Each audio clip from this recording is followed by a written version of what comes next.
Should I just say head on over to our channel? Yeah, yeah. We're live now. Okay. Sure.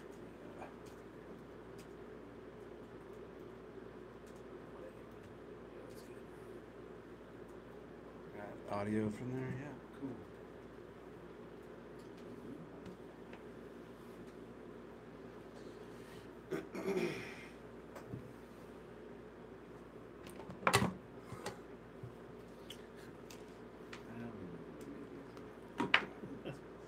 We have any viewers yet? Hold on, let me get to it.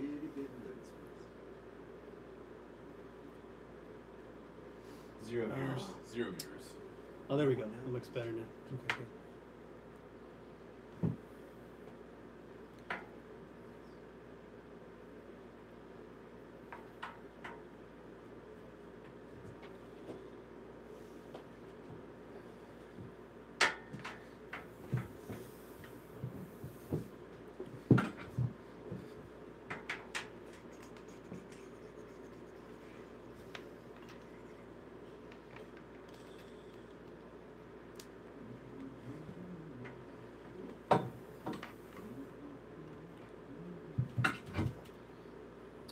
Two watching now. Nice. What's up, YouTube? Sorry, we're running a little behind.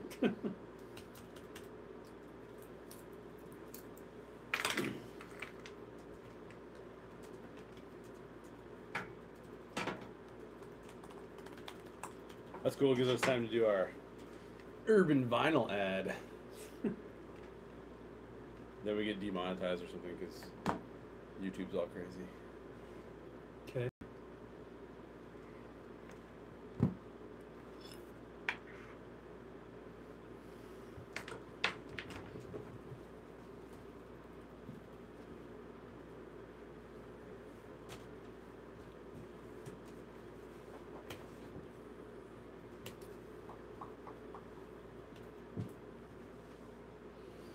How's the audio on YouTube? Everybody, can you hear us all okay? I got a slightly different setup today that I'm trying to test out.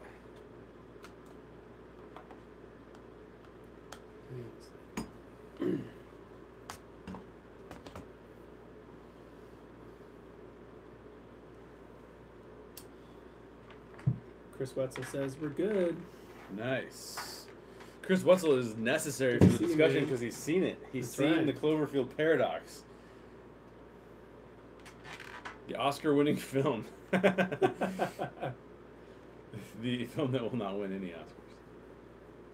And the feed is still not that great. It's fuzzy. Still fuzzy. Oh, yeah. Maybe give it some time.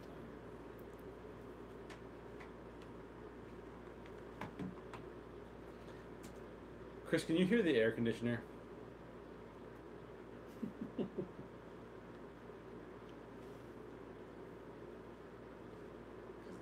Air conditioner. Maybe he can't hear you over the air conditioner. Yeah, maybe that's the problem. He's like, what? What's going on? He says, yeah, you can hear it. Okay, I'll shut it off in a minute. We'll live. You can shut it off.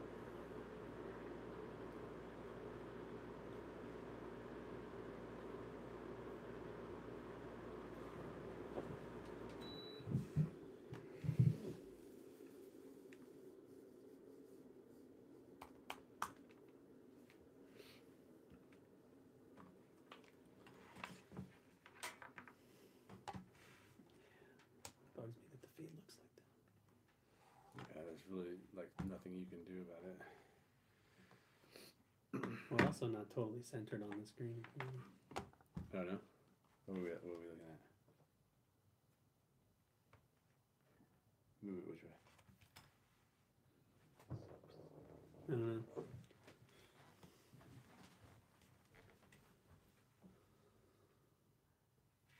Like that?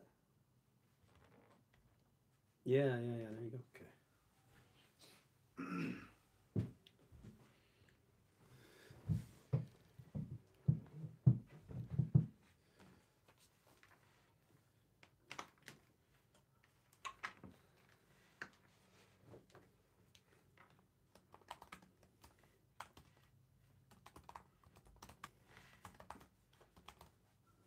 Okay.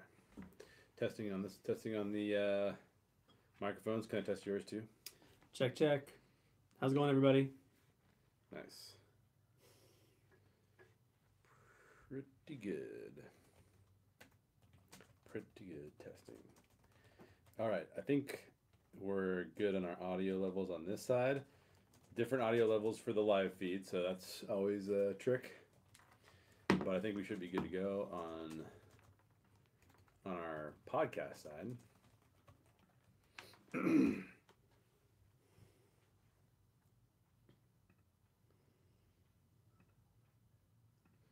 So we can start whenever you want to. Did you adjust the template at all? No. So the template's good to go. I can Yeah. I can use the same template you're using, and we're going to be on the same page. Yep.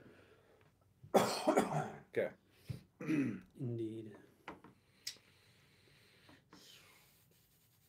So we don't have to jump into that yet because we're going to go into the other stuff first. So I'll get it ready, but no,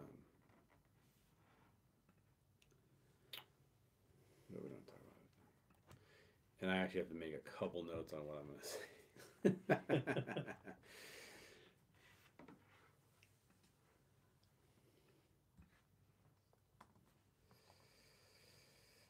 Okay, so.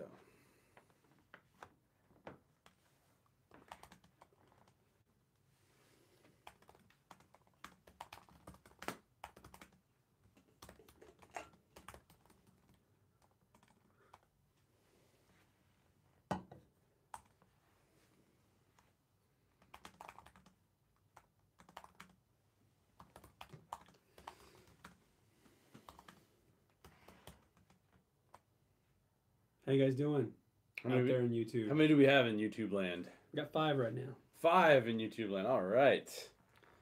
If you get a chance, give us some comments and let us know who's there. Yeah, talk to us. We know Chris is here. Thanks again, Chris.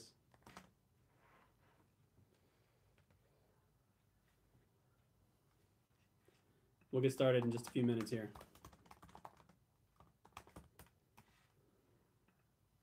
We're going to start with the live only, right? Sure. Okay. I don't have it very well prepped, but yeah. No, that's all right. I haven't watched most of the trailers, so we're even. It's going to be great content. It really is.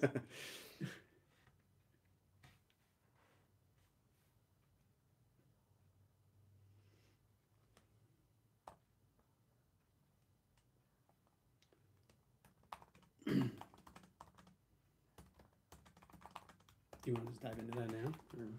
Or? Yeah, we can dive into it now. Go for it. All right. Well, what's up, everybody? Thanks for joining us. Before we start on the podcast itself, we're going to try out kind of a new thing here where we talk a little bit about the news of the week, the geek news of the week, because it's been kind of a big week. Yeah. So all kinds of news is coming out. Yeah. Yeah. We had the Super Bowl, so we have a whole bunch of trailers. And yeah, Chris says the quality of the video is going in and out. We know. We wish we could do something about that. Yeah, there's actually it's more of a YouTube issue because our connection is actually super strong. So sorry, man. You know what we look like. Yeah. Yeah, you don't watch this for our pretty faces. That's right. Nobody watches us. You would not be here. But so we got a ton of new trailers from the Super Bowl. We got Solo, the new Han Solo movie. We got a new Jurassic World Fallen Kingdom trailer. We got a quick little Infinity War TV spot. Mission Impossible Fallout. I don't know if that quite qualifies, but I'm really excited about it. So I feel like talking about it. You're going to have to talk about it just because. Yeah. That is the Daryl geekdom. Because I love it. Yeah. It's like Indiana Jones for me. Like, it has to qualify. It has to qualify. How does Indiana Jones not qualify? Well, maybe it does. Of course maybe it does. But. And then later in the week, we got a new Deadpool 2 trailer. We got Venom, which just came out today. Mm-hmm. So you haven't seen most of these. I have not seen most of them. I know you've seen Solo, so let's talk about Solo. Yeah, we got 2 back to back. Like It was like, why release one and then the other? I'm not sure. Probably because now you need a teaser for your teaser. Yeah, exactly. That's now we need to tease that we have a teaser. Yeah, exactly. What did you think of it? What did you think of the Solo trailer? Throw me out there. I'm unsure. I think it looks cool. Unsure. Okay. I'm unsure about I know this is very, very stubborn. I'm unsure about somebody else playing Han Solo. I don't know how I feel I about think that. that the average human being has inherent skepticism as soon as you say like, because think about it, like recast any role that Han Solo or that Harrison Ford has done. When you say recast it, it's immediately like red flag warning. Yeah. Like he is such an iconic person that it seems like it's going to be one of those things. So I don't know. I kind of agree. I we're working on an audio drama that will be published by the Reclamation Society. And I was talking to one of the actors who was trying out, who is actually, I won't tell you who it is because, but he actually Matt Damon. No, but he is an amazing impressionist and has done an amazing impression of Han Solo. And I'm like, why didn't they just choose you, dude? Like, it should have been you in the trailer. But what do you think of Alden Ehrenreich though? Like, how do you perceive his performance given what we've been given? I don't know anything about him, so I don't know. It's just a trailer, so it's hard to tell. Yeah. I saw somebody post something in response to one of the many news stories that I'm forgetting what movie it is, but there was a guy who played a young version of Han Solo's character in a recent movie. Oh, really? I can't remember what it is. I don't. A young version of Han Solo? No, not Han Solo. Sorry, a young version of Harrison What Ford's film is this? character. I haven't seen it. A young version of Harrison Ford's character. Okay. In a movie. Yeah. I don't know what it was. So I don't know. Freddie, if you figure it out, shout it out. So we've got our friend Freddie sitting in with us tonight, everybody. So you can't see him, but he's there. Trust me. Did you find it? He's looking. Okay. Anyway, there was a guy who played the young version of Han Solo, and this guy said he should have been Harrison Ford. Dang it! That's okay. He said he should have been Han Solo in the movie. Oh. So I looked it up. He looks exactly like him. Really? It's frightening. Does he look as much like Han Solo as Sebastian Stan looks like young Luke Skywalker?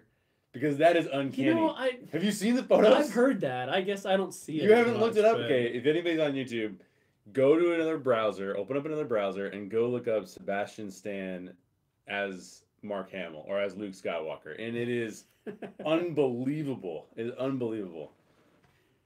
Yeah, what's his name? Let's see here. Anthony Ingruber. Anthony Ingruber. Does it say what movie it is? Anthony Ingruber. Thing. Sounds like Hans Gruber. Yeah. Age of Adeline. Age of Adeline. That's what it is. I didn't even know Harrison Ford was in that movie. Yeah. It's Blake Lively, right? The Blake Lively movie? Yes, it is. I've never heard of that movie. Lively. I've never heard of that movie. I didn't even know. Oh my goodness. I'm trying to find it so you can look at it. Anyway, so Chris Wetzel says the Solo movie looks legit, but yeah, new Han, we don't know. He makes a good point. He said Harrison Ford did advise Alden Ehrenreich. Oh, really? Yeah. Really? Yeah. Well, kid, do your best. Yeah. Don't get cocky. Yeah. Don't F up the movie. Take it easy. Try and get him to kill you off early. Yeah, exactly. Why would you want this life anyways? Right there. So, okay.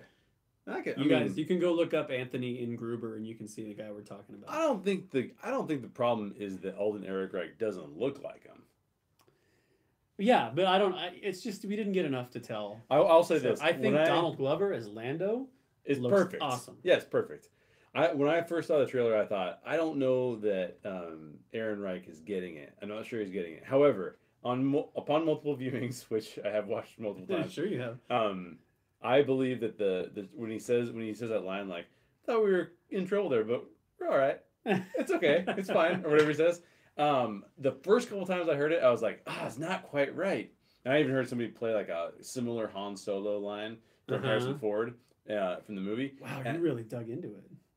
Well, I listen to Star Wars podcasts, so yeah. What do you think's happening here? Yeah. But I will say that on like the third or fourth watch, I'm like, actually, no, it's pretty good. Like he nails it pretty good. It's not quite Harrison Ford, but it's worthy of our let's withhold judgment until we see it. Totally. Yeah. Yeah.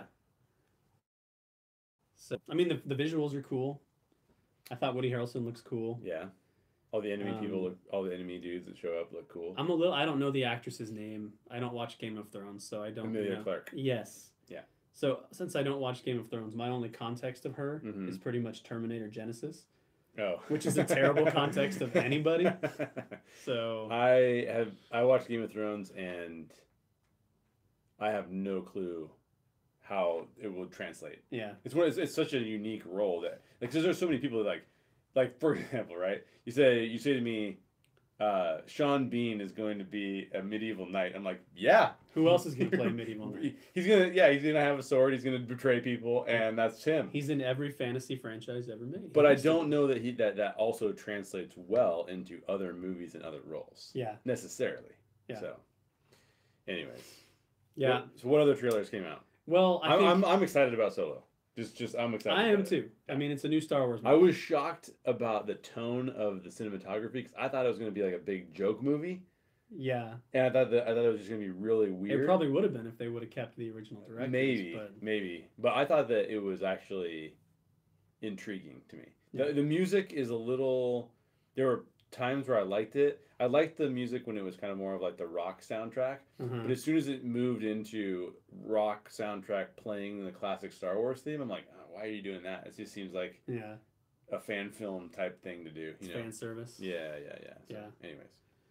Well, I know you haven't seen a ton of them, so we don't have to talk about all of them. But the other two that I think are worth talking about are Deadpool 2 I didn't see that Venom. one. I didn't see that one. But So, the Venom okay. one's controversial.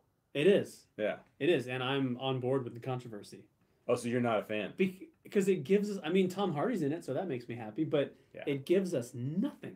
Oh, okay. There's one quick shot of like the symbiote in like a gelatinous form, like it could have been anything. So it doesn't show Tom Hardy in the suit. No. Oh, okay. It doesn't show Venom. It doesn't show anything. It basically shows him lying on a lab table screaming a lot and walking down the city and then saying we get to see a couple of the other actors. Does he speak in clear sentences or does he just do Does he? I don't think he speaks. Does he speak in it? He does speak. He does. He's over the whole trailer. Okay. Yeah. Oh, okay. But it's clear. You can understand what he's saying. I mean, he's not going like, Venom. You know, he's not doing anything like that. But that would actually be hilarious. He just trolls the entire production by laying in his bane. Yeah. I think that would be really funny. So I don't know. There just wasn't much there. And so I'm like, why bother? Yeah. Why not wait till you have something more to show us? I can see that. So I can see that. And then not to continue the bash fest, but so we know I'm not a Deadpool fan. Yeah, I'm not really a Deadpool fan either, though. I didn't see the first movie. I don't like the feel. I don't like the idea. It's just not my thing. I did see it, and I don't really like it that much. But that's just because it's not really my thing either. So, but for the sake of discussion, so you guys watching, let us throw some comments out here. Let us know what you think about this. I was a little bummed that they were going to bring Cable into Deadpool 2 because I really like Cable, and I would like to watch Cable in a movie, but I don't want to watch a Deadpool movie. Oh, okay. So I was bummed about that. Yeah. And all the pictures of Josh Brolin as him look really cool and stuff like that. But then seeing the trailer... You think he looks good as I think he looks cool. He looks tiny, though. Well, but you look at any picture no of human Cable. being can appropriately embody a Rob Liefeld drawing. Well, it's just not possible. Yeah, that's true. Yeah. But just I mean, like, look what they did with Ron Perlman and Hellboy. Okay. Like, that's pretty legit. Yeah, but he can't move around a whole lot. Like, no, it's kind of stiff. But is Cable like ninja? Not ninja, but he's. But what I was gonna say is, after watching the trailer, I'm a little more comforted. Yeah. Because I don't like Josh Brolin in the trailer. So I'm like, okay, I'll be more okay with missing this. I need to watch it. And I think just because they went this, at least in the trailer, I know I haven't seen the movie, but it seems like in the trailer they went this route where he's very gruff and very grizzled and very angry. And of course it's a Red Band trailer, so he throws out an F-bomb and it's just, Deadpool, it has to be, right? Yeah, and he's just like this angry dude. So, and for me, Cable should have more heart. And maybe in the movie he really will, but you know, there's stories where Cable is like protecting this character Hope in the comics, who is like the hope for mutant kind, and his whole existence is devoted to That's kind of my her, only knowledge of Cable like, is his protection of Hope. That's what I want to see, but anyway, Caitlin says she really likes Deadpool, and she loves the meta approach that those movies take. Caitlin Gibson? Yeah. Oh. Which I can get behind. I loved Community, so I like meta stuff, but Yeah, I think the meta stuff is pretty fun. My problem with Deadpool, and we did a podcast on Deadpool, so you can actually listen to our dig deeper into Deadpool. unfortunately that was before my time. It was before your time. Yeah, it was. I had Tim Posada on there. Yeah. And my problem with Deadpool is that Deadpool, they bring up deep topics, extreme violence, for example, and whether or not it's acceptable. Yeah. Violence against women and whether or not that's acceptable. Even the concept of death and what that looks like for the lead character and how he's dealing with it. Mm-hmm. It brings up all of those things. However, at every single point in that process, it subverts it by going, we're not going to go there. And then it just makes a joke out of it. Yeah. Which I understand that can be cathartic for people and it can be escapist for people. But I'm not really the cathartist, escapist guy. Yeah. I want them to make a stance on it, right? Like do something, say something about it, you know? And it doesn't. It just avoids it altogether. So, like literally, there's a joke I think at one point in time where he's like, I don't remember if it's. I think this is a joke. Like, is it okay to hit a woman? I don't know. What's the rule on this anymore? Like he goes talking back and forth, and then it's just like, who cares? Like it doesn't matter. Like he doesn't come to a conclusion or anything. So, yeah, that might be as animated as I get on this whole podcast. So I got fired up there for a second. Well, the rest of it looks good then. Yeah. Sorry, everybody. The rest of it might be really boring. Okay, so we can move away from trailers. Okay. Another thing I thought was worth mentioning is we found out this week that, and I don't know their names. Maybe you do, but some of the creators of Game of Thrones are being given Wars movies. I've seen them interviewed and stuff. But I don't know their names. Yeah. And then they're also talking about that they've secretly hired. The article that I read said women and people of color to direct new Star Wars movies. Secretly hired? That's what it said. Secretly hired. I don't know what that that means. means. That because they saw everyone getting upset that they hired that it's all white guys directing movies. Yeah. Okay. So they secretly hired. And I don't obviously. That's weird, man. Just say who it is. Yeah, and obviously we don't know. Please hire Patty Jenkins. Oh my gosh, dude! Hire Patty Jenkins and Jordan Peele to do Star Wars. Everything. Why not everything? I agree. Everything. Let Patty take over the Justice League, dude. Okay. Can we transition into that though? Sure. Because that's the worst news of all time. Hey, how do we solve a massive problem? You know what? Michael Bay is probably a good idea.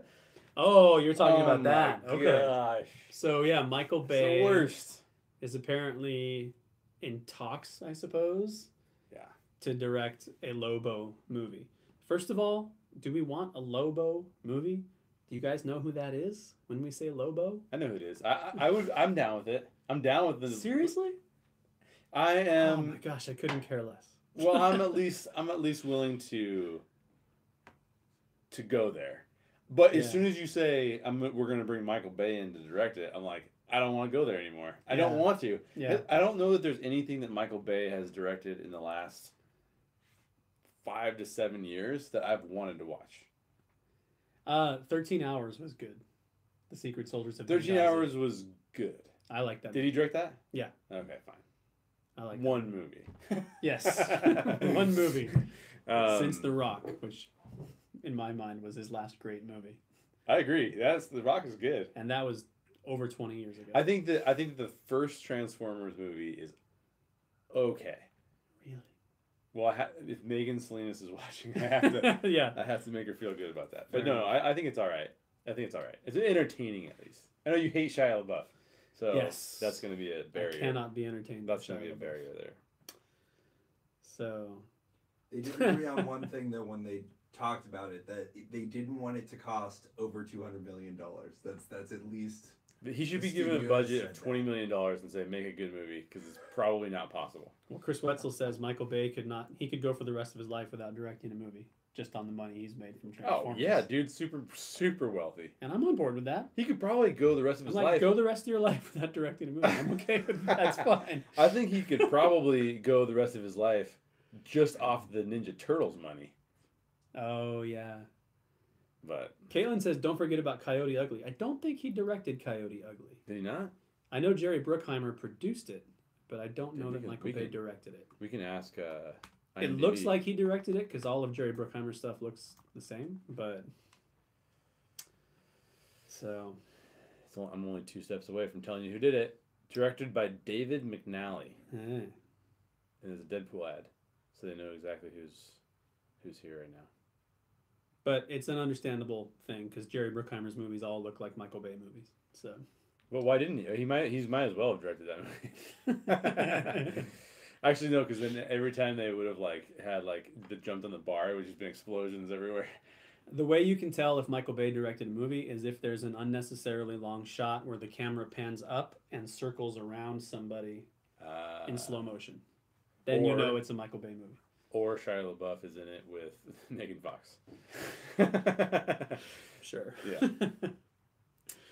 What else you got? What else you got on your list that we can react to? Okay, so along the lines of these weird possible movies being made, Yeah. Joaquin Phoenix as the Joker is being talked about. Okay, so I'm legit interested in this. Really? Yeah, because okay.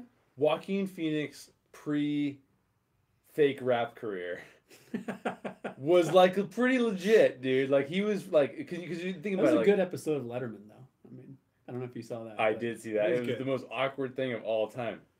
So is this a joke or what?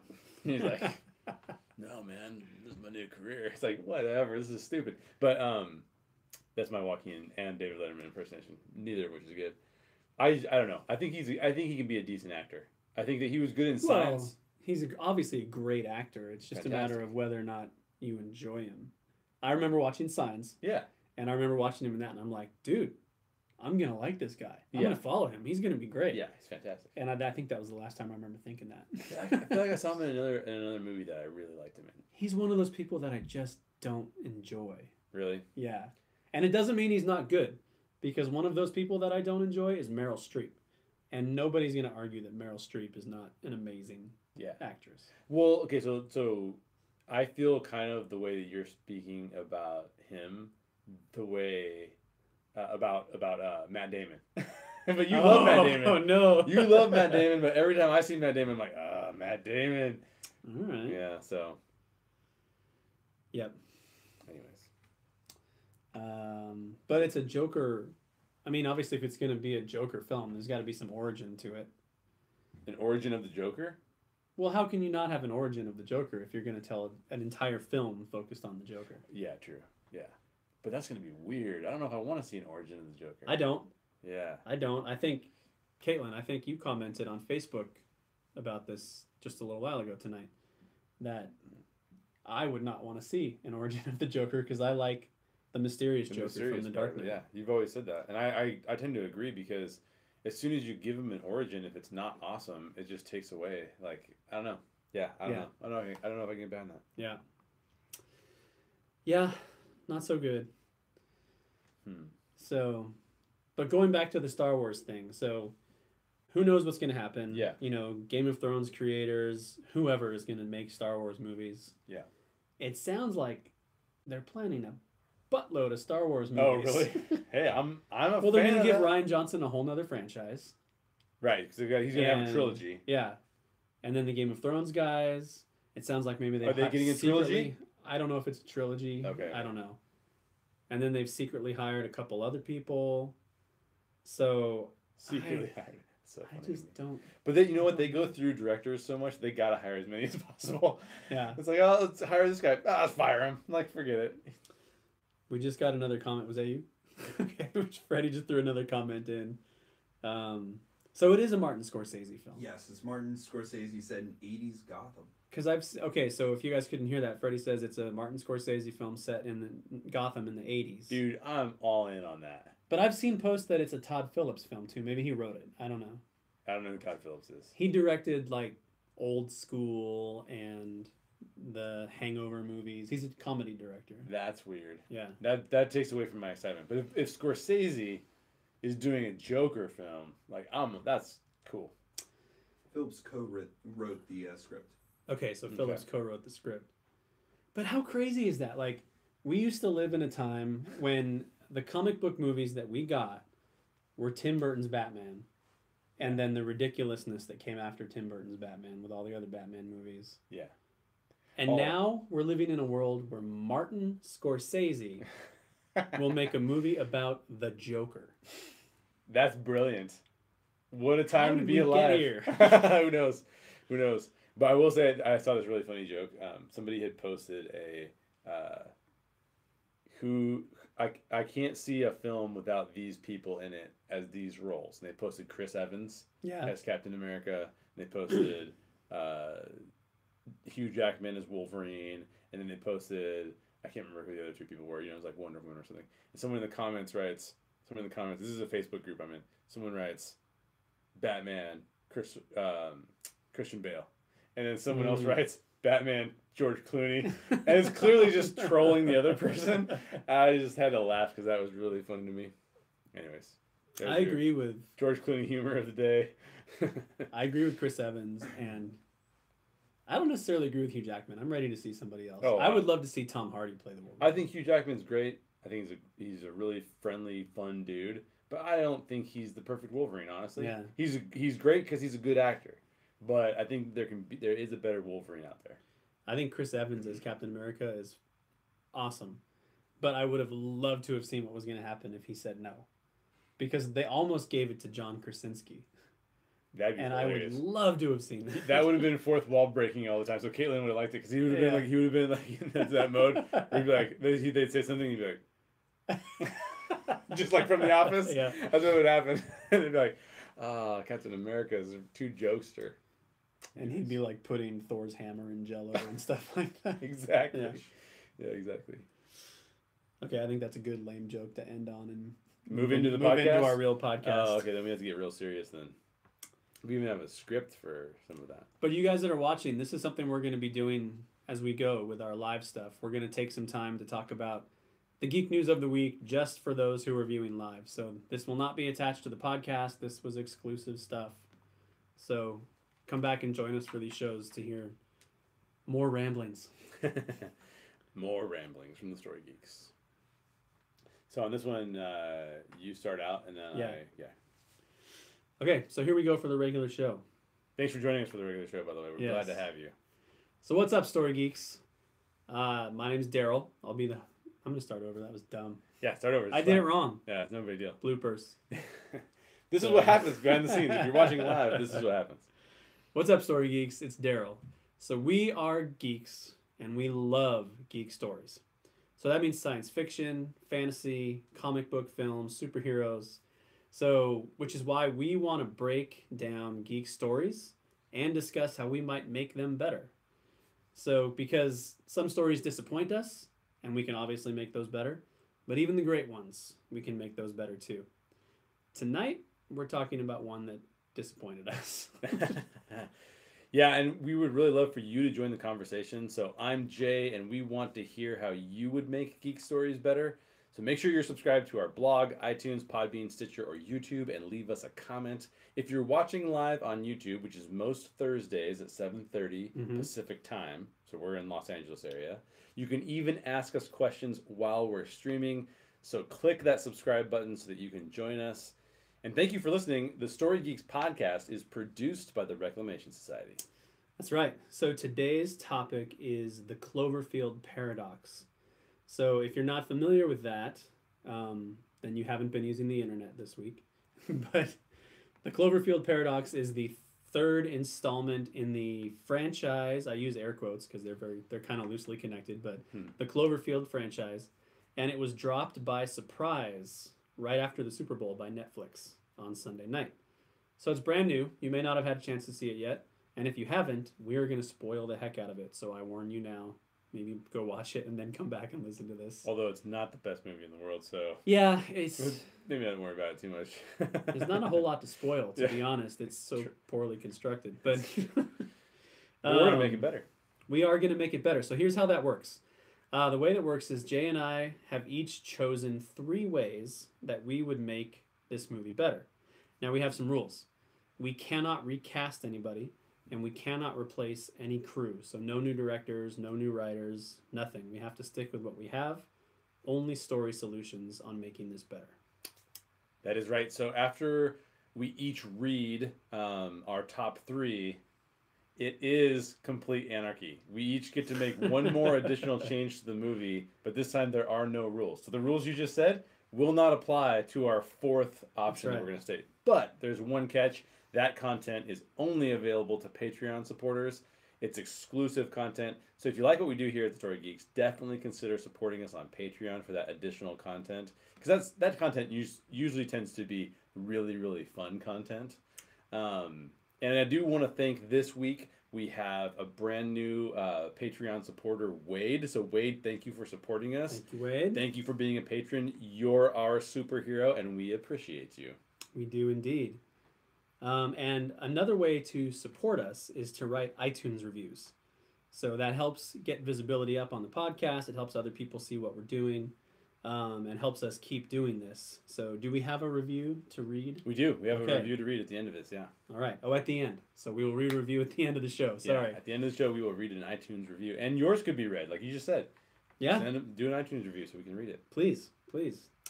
Okay, are you ready? I think I'm ready. You ready to make the Cloverfield Paradox better? I think so. So, okay, let's dive in. Really quickly, before we start going into our 3 things, let's talk about this franchise. Yeah. Just real fast. Yeah. Sure. So the first film was Cloverfield. Correct. Which was released in 2008, mm-hmm. directed by Matt Reeves, which was basically a found footage film about an alien invasion. More or less. We didn't get a whole lot of information other than that. No, and the whole thing was low on the alien parts. Yeah, it was more explosions Chaos. And shaky cameras. Yeah, it was really chaos, yeah. If the Jason Bourne films make you dizzy because of the shaky cams, don't watch Cloverfield. You'll just be throwing up the whole time. Yeah. Disgusting. Bad idea. And then in 2016, I believe, there was a follow-up, 10 Cloverfield Lane, which is, in my opinion, by far the best of the 3 movies. Totally agree. That film is like a legit film. It's a wonderful film. Yeah, it's really good. And it's basically just takes place within a fallout shelter with John Goodman. Is it Mary Elizabeth Winstead? I don't know. I believe. I don't know. I think that's who it is. Yeah. And then another guy. And they're just about the only characters in the movie. And it's about their relationships inside this fallout shelter. And the question of, is there really a disaster outside or not? Yeah. The whole time that you're thinking, is this guy just psychotic? Or is there really something going on? Right. Yeah. And then, so fast forward to just this past Sunday, we get the Cloverfield Paradox, which you'll hear more about it as we go, but the long and short of it is there's a ship being launched into space with a particle accelerator. Which they are hoping to create a permanent source of renewable energy. Right. Because the planet is dying, because energy reserves are dying. And it's causing like warfare on Earth because like people are fighting over resources. Yeah. And it doesn't go that way. Things go badly. Yeah. And I would tell you what happens, but I think we'll tell you what happens by talking about it. Because quite honestly, what happens is pretty confusing. You'll get a feel for it as we go, I think, Yeah. Okay, so I'm going to let you go first. Why don't you give us your first... The first way I would make it better? Okay, so the first thing I would do to make it better is I actually think that it should not take place in space at all. Get us back on the ground. Both movies before, one of the really cool elements of both earlier films was that they took place in very personal settings. Yeah. It took place in this took place in this dude's apartment. Like this alien shows up in this dude's apartment, and how does he get out? Because he's having a party, right? And then in the second film, it's even more personal. It's in this guy's den, basically, his fallout shelter. And I think that allowed for some very compelling relational drama. Daryl sent me a video about how all these films are connected, and really it's more of an Easter egg video. It's not really how they're connected so much. I mean, it sort of is. Yeah, there's a few connections, but it's also just more about fun stuff that J.J. Abrams throws into everything. Everything he does, yeah. But as I watched that video, one of the things I was thinking about was it just feels, it doesn't. There was a really funny moment in that video where they kind of make fun of the main character from the first Cloverfield, his brother dying. And they're like, oh, sad, he died or whatever. But my point being, the brother dies, and the lead character, the guy, the found footage guy, now has to deal with that. Yeah. In the second film, you have all of these little idiosyncrasies where you're trying to figure out if this guy is truly crazy or if he is legitimately scared of what's going on outside, and all of that's really interpersonal drama. We do get some good interpersonal drama because the lead character of the Cloverfield Paradox, I don't remember her name, but her and her husband, Ava, I think. Ava, I think you're right. Yeah. Her and her husband have this really compelling drama together. But when you pull them apart out into space, you lose all of that. Like, you lose it. So my thing is, keep it on the ground. We already have the Large Hadron Collider. That's a real life thing. And actually Bill Nye, like they said in the video too. Yeah. Bill Nye and other scientists have gone on record saying, like, we don't know what will happen when we collide particles. And so it's like this kind of weird thing. So I think keep it on the ground. Like, you don't need to have it in space. I know why they had it in space, but I have some reasons why we can change that in the future. So my thing is leave it on the ground. Okay, well then I'll start with something similar because I'm not going quite as far as you. Okay. I'm not going to say keep it all on the ground. All right. But my first one is show us more of what's going on the ground. Okay. For a few different reasons. Because one, there's just too much bait and switch stuff in the movie. So Caitlin made a comment that said the twists and the turns, is it real or isn't it? It jerks you around. Like, it's very confusing, and I think part of that is what happens on Earth, because they talk about how terrible things are on Earth. Right. But they don't show you No. what's happening on Earth. Not at all. Now, some of that is a low budget movie thing. Yeah. Like, although this had quite a bit of budget behind it. I mean, but it was all in effects are pretty space. good. Like, none of the budget was spent on Earth. Like, right. we basically experience all of the destruction on Earth via this guy talking on his phone with his coworker or something like that. Yeah. So I think showing us more of that would give us more stakes. It would make us care about what's going on in space a little bit more. I can dig that. Suddenly it's not about these 7 or 8 astronauts. It's about the whole world. Yeah, I like that. And honestly, the guy that played Ava's husband, I don't know the actor's name, but he's really good. He's amazing. I would love to see more of him. She was great too. Yeah. Like, the two of them are fantastic. That's one of my frustrations about the movie. I think the cast is amazing. Like, and they were all really great. Like Daniel Bruhl and David Oyelowo. I'm sorry, I don't know. You're a brilliant actor, and I do not know how to pronounce your name. But, great cast, and it was so wasted. Yeah, so wasted. A couple of comments that I think are worth pointing out here. Both Caitlin and Chris Wetzel point out both of these movies, and I think J.J. Abrams has said this publicly. Yeah. Neither of these movies, 10 Cloverfield Lane or The Cloverfield Paradox, were written as Cloverfield films.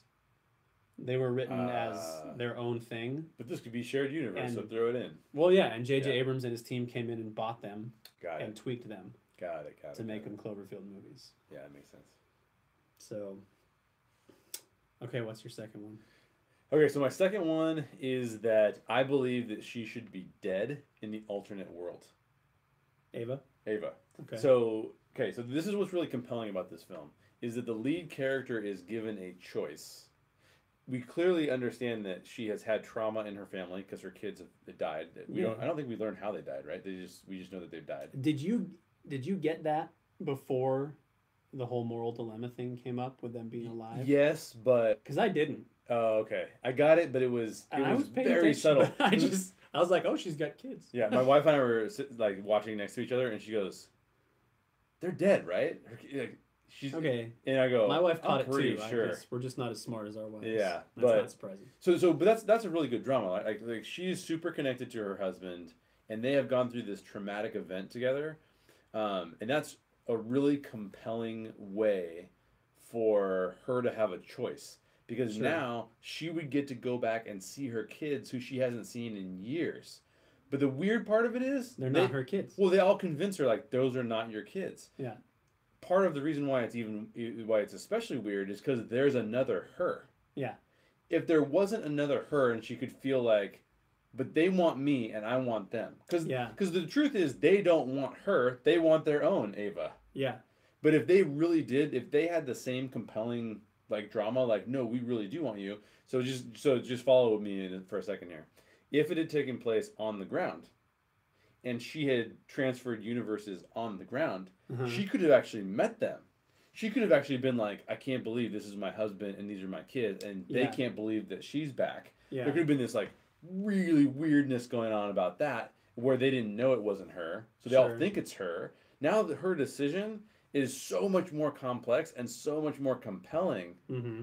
I like that a lot better. So that's my number 2. Okay, well, I'll counter that a little bit. Okay.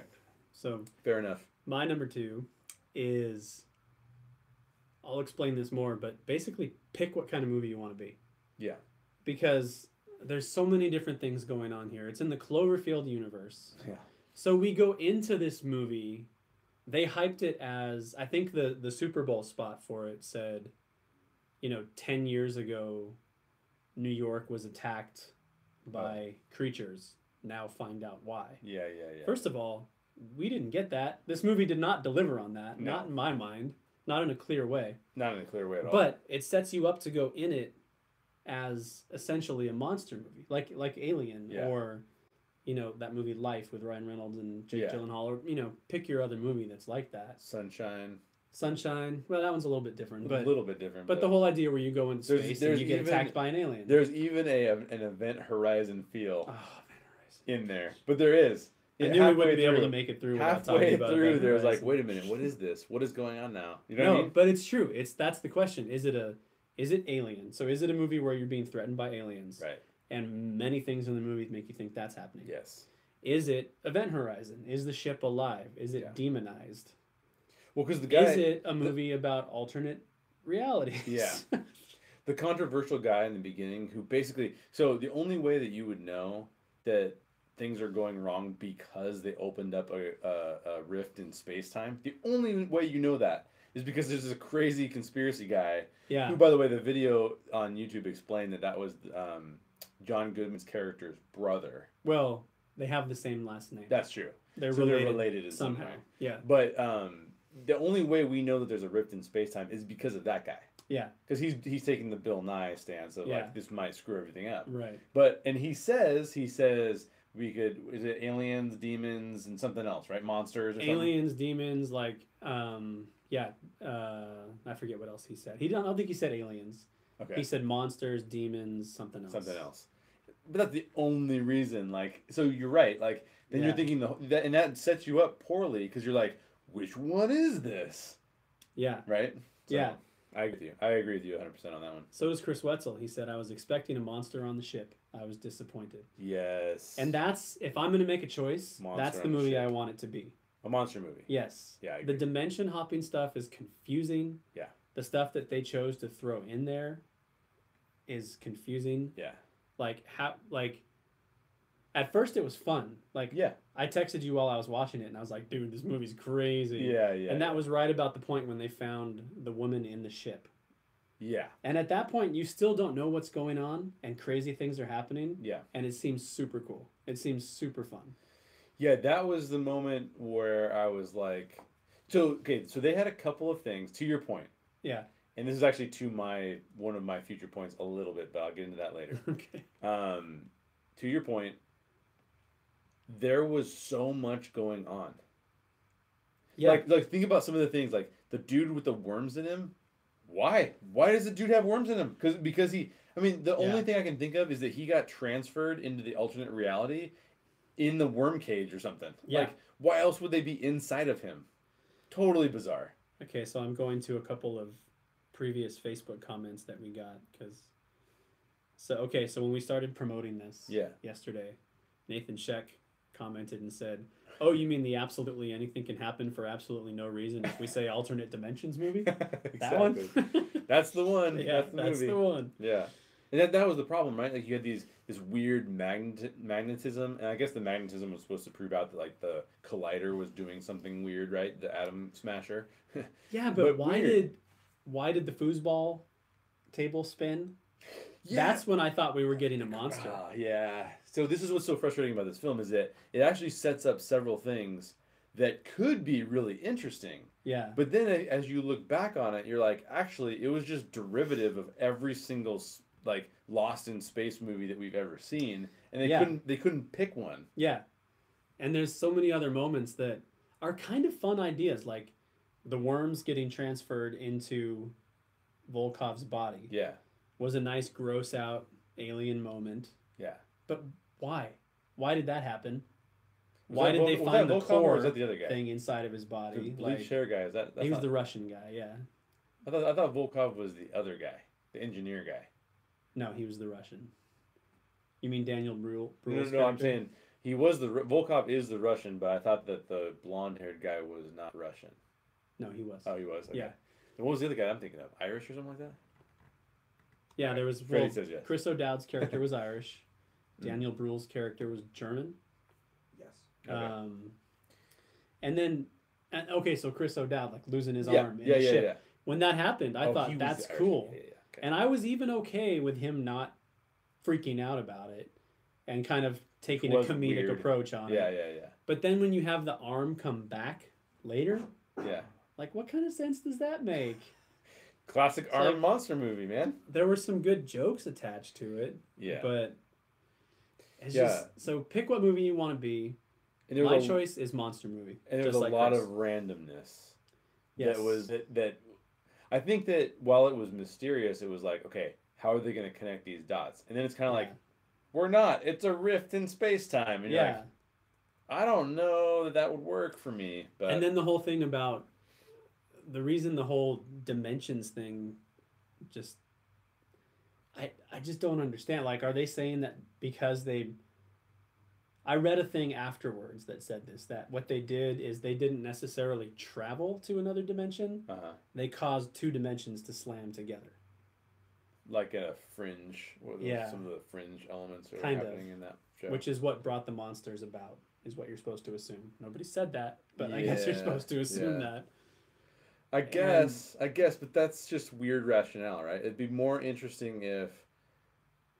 far more interesting if in one world the monsters exist, in the other world the monsters didn't exist, and then you had this shift.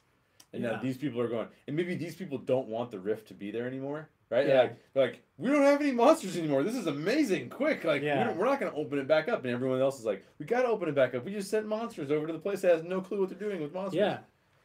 And, oh, it's so frustrating.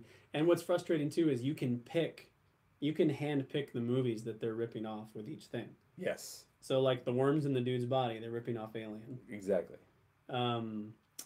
Ava trying to decide whether or not she's going to go, the moral dilemma of going to see her kids. Yes. To me, I was thinking Interstellar the whole time. Oh, yeah. And they got the whole gravity elements of who should go out and fix stuff. And she's by herself. And and then the whole ominous, what's going on with the ship, Event Horizon. You mentioned Sunshine. Yeah. In my mind, if you guys were disappointed by the Cloverfield Paradox and you want to be made whole, go watch Sunshine, directed by Danny Boyle. Yeah. With Chris Evans. Captain America in space. Yeah. Chris Evans, Cillian Murphy. Oh, that's right. B.D. Wong. Like, so many good people are in that movie, and it's an amazing movie. It's a good movie, yeah. It's the good version of this movie. It's true. It's kind of true. Okay, so the one that bothers me the most of all of them, and I thought they were going to go somewhere cool with it, and thinking back on it, it pisses me off more and more, is the worms were talking to that dude. Like, he was answering to the worms.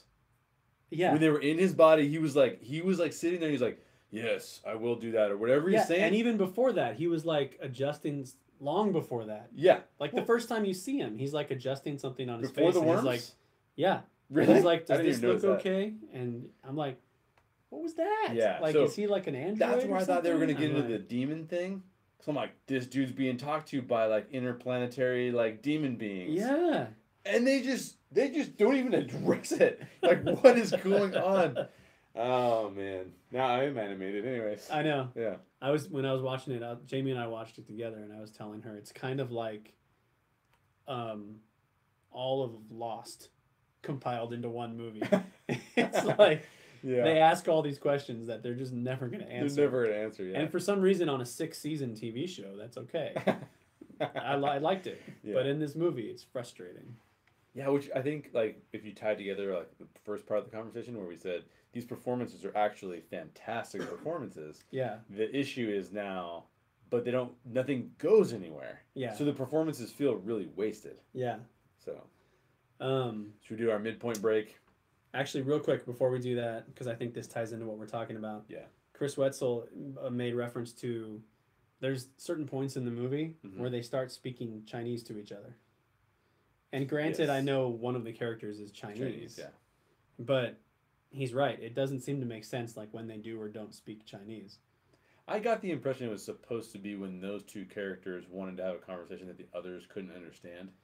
But even when they're alone, they go in and out of Chinese. They go from Chinese to English. That's true.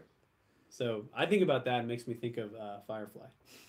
Oh, yeah. Because they have Chinese remnants in their future. Which I really like that aspect of it. Like, Blade Runner has a lot of that too. And, Yeah. and it makes sense because when you look at the world population, a really large chunk of the population is Chinese. Like, so if we're going to go in that direction, we're going to go in that direction. Now, obviously, that's going to be if there's the birth rate and all that kind of stuff. It's all factored into that. But I think it's really fascinating to showcase what that would look like. I think it's cool.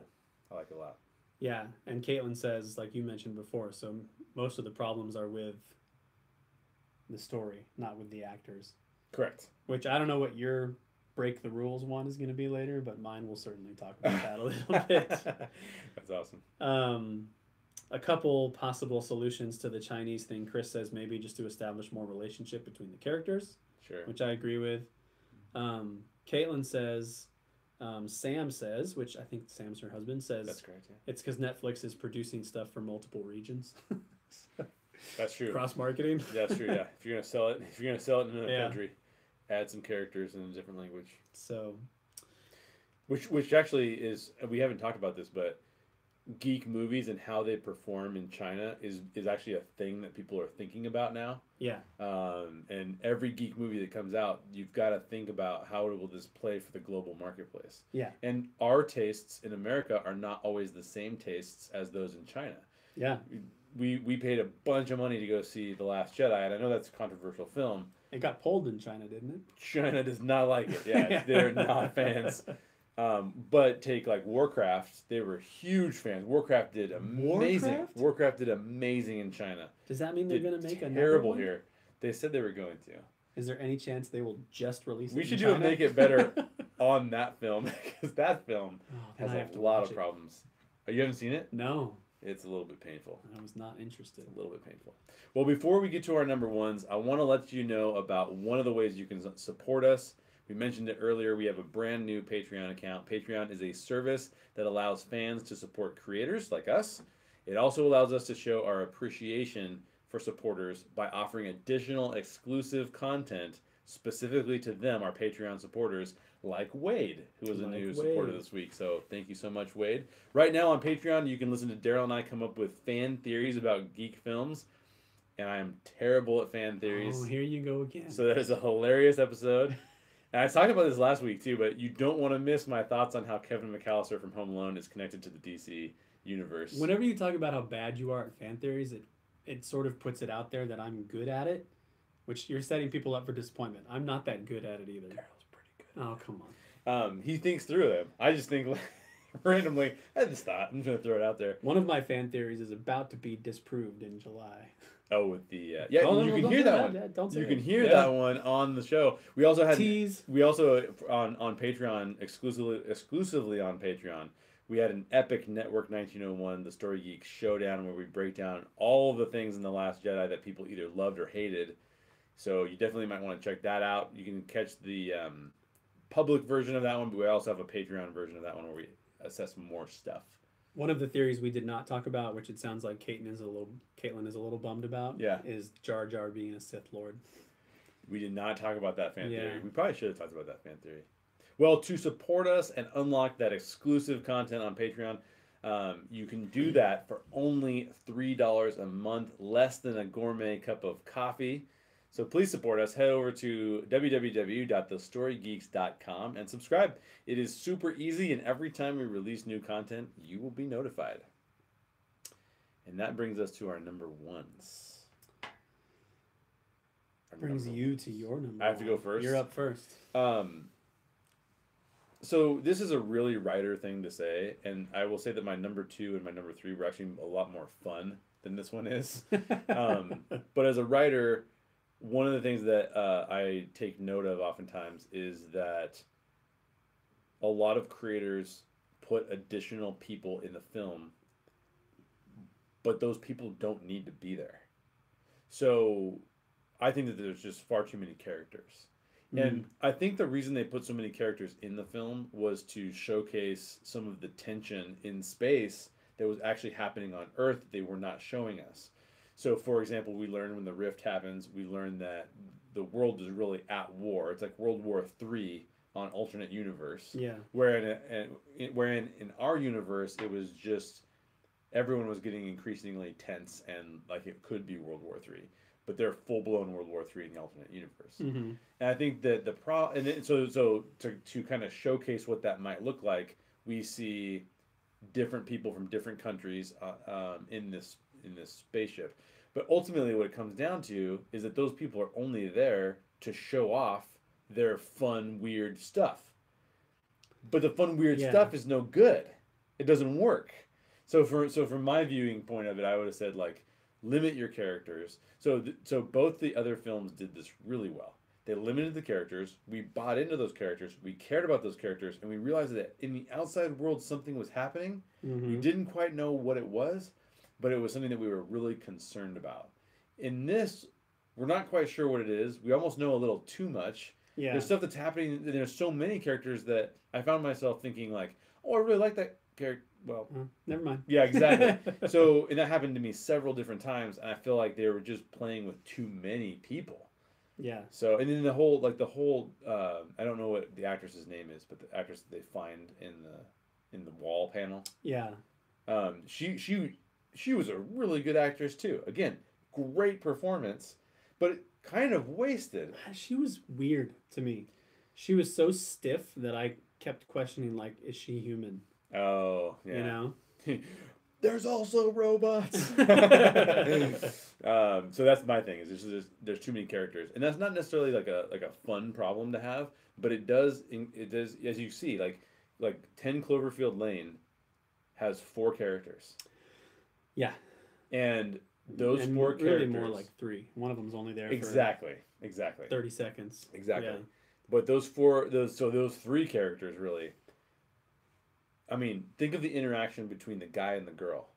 It's awesome. Yeah. And then the interaction between John Goodman, who plays that role amazingly well. Yes. He has this interaction where you're really rooting for him to be a good guy, and you're like, wait a minute, maybe he's a bad guy. Wait, I'm really rooting for him to be a good guy. I mean, but we don't even get a chance to go there with this film. So too many characters. Yeah. Yeah, I agree. Chris Wetzel said it feels like they made an alien-like movie. Isolation, intertension between characters, and aliens, sort of. Yeah. Sort of an alien. Yeah. Okay, so my third is I want more connection to the franchise as a whole. That used to be my third, yeah. Yeah, yeah so I like that. I understand what they did with 10 Cloverfield Lane, and it completely works. Yes. The loose connection is awesome in that movie. It makes perfect sense. Yeah. Don't try and do that again. Totally agree. Especially not like this. So I want more connection. Like I said before, I want it to be a monster movie. I want to see the monsters on the ship. I want to see them fighting these monsters, so that we know what they're trying to protect the rest of the world from. And I'll go even more bold than that. So the little bit that we do get on Earth is Ava's husband finds that young girl and tries to find her parents and let them know that she's okay. Yes. Which is a totally pointless side story. Because nothing ever happens with it. But what if that young girl was Mary Elizabeth Winstead's character from 10 Cloverfield that would Lane? be cool. Yeah, right? I'd be down with that. Yeah. Or was one of the college students in the original movie, or something like that. Yeah.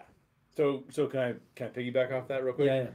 I was so annoyed because I felt like there were 0 connections to 10 Cloverfield Lane, and there were too many connections. Other than to the fact Cloverfield. that they spend a few minutes in a fallout shelter. Yeah, exactly, exactly. But And make it the same one. It could have been the it could same have been one. the same one. But here's what I really found frustrating: in the first Cloverfield, Yeah. it's a monster movie. Yes. In 10 Cloverfield Lane, it's an alien movie. Well, it's a thriller, which is something Chris Wetzel points out here. It's a thriller, but Spoiler alert, you don't know it's an alien movie until the very end. yeah, it ends up being an alien movie. Yeah. Actually, Nathan Sheck and I were watching 10 Cloverfield Lane together. Yeah. And I turned to him and I go, "This had like a $15 million budget. What did they spend it on? Because they're just in this bunker." Yeah. And all of a sudden it's and like, then you get to the oh, yeah. yeah. No, but so yeah, spoiler alert for 10 Cloverfield Lane. But that movie goes into the alien aspects that's totally different from the monster. Yeah. And we don't get any of the alien aspects in this one. Yeah. Now, granted, you could say maybe they cut things for time. Maybe there wasn't demons talking to that guy. Yeah. Maybe Volkov or whatever. Maybe it was actually aliens talking to him through the worms or something. But I don't think we're gonna find that out. No, we won't know at all. This is a good time to say there is a fourth movie coming. Yeah. Maybe has already been made. That's kind of unclear. But for now, it's called Overlord. We'll see if it's called that when it comes out. And they're saying it will be released in theaters. Again, we'll see when that happens. And I've even heard that it's supposed to be the closing point. Oh, is it? Of this franchise. Okay. I can see that. And I hope it's great. My feeling is that we will see that movie and we will feel like we just never even needed the Cloverfield Paradox whatsoever. I totally agree. Well, anytime you do a prequel is supposed to reveal to you some of the reasons why that you missed. Yeah. Like if they did a Lost prequel, let's say, right? Yeah. I want to know why they have DARPA sharks. Right? Like Dharma. Yeah, DARPA is actually what we have is the actual real one. Dharma, yeah, good call. Dharma, the Dharma Initiative. Yeah. Or Institute, Dharma Institute. I'll just keep getting it wrong. I want to know those things, right? Yeah. A prequel has to reveal those things to you. Love or hate the Star Wars prequels, they give you a rationale for why Darth Vader is the way Darth Vader is, right? You can hate it, you can say it's not good acting and stuff, but they're giving you a backstory for that. Yeah. This doesn't accomplish that. This doesn't really, because it still tries to stay so mysterious that you're like, yeah, it was a rift, but what does that mean? Yeah. Right? It's just, okay, fine, rift. Yeah. And, it's just so frustrating. Because then you're like talking Pacific Rim. Like you can pull stuff from other movies, it's... Exactly. It's frustrating because J.J. Abrams is so good and so creative and such a great writer and such a great director. And I know he didn't write this and he didn't direct this, but his name is on it. Like this franchise is his baby. Yeah. And he does that with a lot of stuff. He puts his name on things. And it's like, you should have paid more attention to I know you're making Star Wars movies and stuff and that's distracting, but you should have paid more attention to this one. Now it was the guy that they kept calling back on, or that the husband kept calling, that was Greg Grunberg, right? Yes, I was going to ask you about that. If you could pick out Greg Grunberg. I'm like, I'm pretty sure. Because if it's a J.J. Abrams film, that Grunberg is going to be in there somewhere. If you guys don't know who Greg Grunberg is, he's J.J.'s college roommate, I think. I didn't know he's his college roommate. Long-time best friend. Okay, long time best friend. Yeah. And he's into everything J.J. does, even if it's just his voice. Yeah. So. Yeah. And he's actually a decent actor. Oh, he's great. Yeah, but it's always funny so I'm like, wait a minute, that's Greg Grunberg. That makes a lot of sense. Chris Wetzel makes a good point about something I wanted to bring up. The whole Netflix aspect of it. He says Netflix shouldn't have put it on Netflix. It should have had a theatrical release. But he also says with more time and money and basically make the movie better. But the Netflix thing is what I want to talk about because when they announced it, now I wasn't watching the Super Bowl. I was looking at Facebook and stuff like that. That's how I found it. But when they announced it, it was like amazing. I told Jamie about it and she's like, "What? Yeah. We're watching that." Yeah. And you suddenly went from a time when you got TV spots during the Super Bowl for the big stuff and that was super exciting. And then I think it was for Age of Ultron when they did a TV spot for Age of Ultron at the end of it, they said, go online. The full trailer is available right now. Yeah, yeah. And that was a huge deal. Right. And now Netflix comes in and says, the whole movie is going to be available after the Super Bowl. Yeah, and you're yeah. like, what? Yeah. And then you watch the movie and you kind of come away from it thinking, oh, well, now it feels like a desperate attempt to grab attention. For a bad movie. Actually, even more than that, I believe it was Philip DeFranco. I watched the Philip DeFranco show from time to time. And I believe he said that he wondered if the Netflix reveal was even like, look, the critics don't know it's coming out. So they can't bash it before everybody sees it. It's like when they don't release the tomato meter like, of a movie the only before thing it that comes tells out. me is that it is bad. That's a bad sign. I'd rather see it get a 30% from the critics than actually see it get them not show it at all. That's how you know Black Panther is going to be great. Oh, dude. Because not only did they release the tomato meter on it, Yeah. they teased it. Yeah. They hyped the release of the tomato. Black Panther's gonna be amazing. Yeah. Anyway, we talked about that last week. We don't need to do it again now. I can still talk about that. That was a great conversation. It was. So yeah, my number 3 is give us better connection to the franchise as a whole. I like it. So what we'll do now is, this was a great discussion. Yeah. It was awesome. But that will be it for today's show. Unfortunately, we have to leave the live people behind too. Are we picking favorites though? Oh yeah. We gotta pick favorites first. Not quite it. My bad. Not quite it. My bad. Edit that part. The last thing we have to do before we move on to our exclusive portion is we're gonna pick the absolute best 2 ways that we can make this movie better. So you're gonna pick your favorite of mine, and I'll pick my favorite of yours. Okay. So give me a quick summary of yours Recap. again. Okay. My first one is that it shouldn't take place in space. Right. My second one is that she should be dead in the alternate world. So it's a more, and she should be, again, mine always build on each other. So if she was local to them, she was actually with them, and she was dead, now she's filling a space, she's filling a gap, they're filling a gap for her, and it feels a little bit more controversial. And the last one is, it's just that there's too many characters. And I think the through line of mine is it should be a more intimate movie, because the best parts of this movie are intimate. They feel intimate. Yeah. But we don't get that for most of the movie. So those are my 3. Okay. And my 3 are show us more of what's happening on Earth. Mm-hmm. For some reason, I'm blanking on my second one. Oh, yeah. Pick what kind of movie you want to be. Yes. My choice would be monster movie. Yep. And then my third one is give us better connections, more solid connections to the franchise as a whole. Ooh. So, do you want to choose mine first? Well, mine's for you. Mine's easy. My favorite of yours is less characters. I think that makes a lot of sense. Yeah, we need to keep it intimate with the characters we have. They're such good actors. Watch them act. Yes. So mine is, man, I'm really having a hard time choosing between your 2 and your 1. I guess they're both really broad. I sort of cheated on this one. I went with really broad ideas, and yours are real specific. Well, I mean, like, so read them off to me again. Just the last 2 you read. Pick what kind of movie you want to be. That one. My choice is monster movie. Yes. And then more solid attachments to the franchise as a whole. So I'm gonna pick the second one, the first one you just said. Yeah. And I'm gonna pick it because I actually think that if they would have had more attachments, they could have actually chosen monster and alien, because they already have those 2 things. Yeah. But or they could have at least tied the 2 together by saying, oh, actually the monster is an alien related to these other aliens that showed up in 10 Cloverfield Lane. Yeah. They could have done something. So I think relating it more closely, I think I'm going to pick that one. I think that you're right. They need to just say, this is the kind of movie we're making. But I almost think that could happen if they were to relate it more to 10 Cloverfield Lane and a Cloverfield. Yeah. So that's my pick. Okay, so there you go, guys. The way that the Story Geeks are going to make the Cloverfield Paradox better is to make it specifically a monster/alien movie and have fewer characters. That's right. Yeah, because that's what the other ones were good at. That's true. So they both go together. Anyways. Yeah, it works. So, do you want to close this out, Daryl?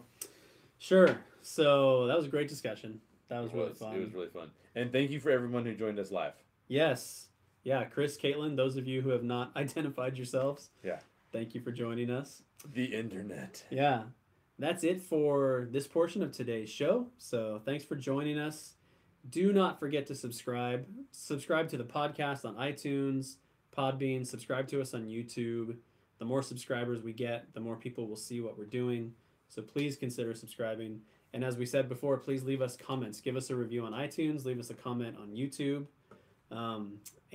Just help us get some more visibility that way. Let us know what you think. Let us know what you want us to talk about. And speaking of reviews, before we close, you've got a review to read for us, right? I do, yeah. So this review comes from, it's a 5-star review. We have been very fortunate because all of our reviews thus far have been 5 stars. So thank you to all of you listeners. We really appreciate that. The review is titled Makes Stories Matter, and it is by Geekery Not Included. Honestly, half the time I can figure out who it is. Half the time I can't. But I do not know who Geekery Not Included is, so thank you for this. Their review says, it's easy to consume media day in and day out without much thought, even ignoring how its messages may be impacting how I see the world. Story Geeks gets me thinking about what I watch, read, and listen to. In fact, it helps me learn how to think better about a lot of things. I'm not really a geek, but I love stories, and I believe it's important to carefully consider the messages that stories convey. Otherwise, we spend hours upon hours of our lives passively absorbing media without recognizing its effects, both positive and negative, on our hearts, minds, and souls. Now that is a perfect review. That's somebody who gets what we're trying to do. That's somebody right who gets it. Yeah, they get it for sure. So thank you, Geekery Not Included. We appreciate you. Leave your own iTunes review, and we will read it on a future episode. Also, if you want to reach Professor X levels of influence, go ahead and share your favorite The Story Geeks episode on social media. What's your favorite episode? Oh man, put me on the spot. I know. I would say right now my favorite episode is The Last Jedi. That just came out recently. That one, the Hash It Out. Because that was fun. That was really fun. And also, currently, for those who are watching live, we are currently running another episode with Shannon about The Force Awakens. Yeah. So you can go check that out. And those might seem out of order, but if you listen to both of them, you'll be glad we did it that way. Yeah, exactly. Yeah, we had to do it that way. Yeah. So links to many of the things we've talked about today are in the show notes. Please consider supporting us on Patreon. I'm going to keep saying that because we really do need your support, and we really appreciate you if you do that. You will get access to the exclusive content, including what we're about to record next. And to do that, you just head over to www.thestorygeeks.com. And as always, question everything in your favorite geek stories and always seek the truth. Bye, live people. Hey guys on YouTube, thanks for joining us. Caitlin, Chris, Freddie, are you still on there? Not yet. He was on there for a while. Those of you who are also watching, thank you. We'll see you next week. We'll be live again next week with Sandra Demas talking about Steven Spielberg movies. That'll be So super awesome. join us next week.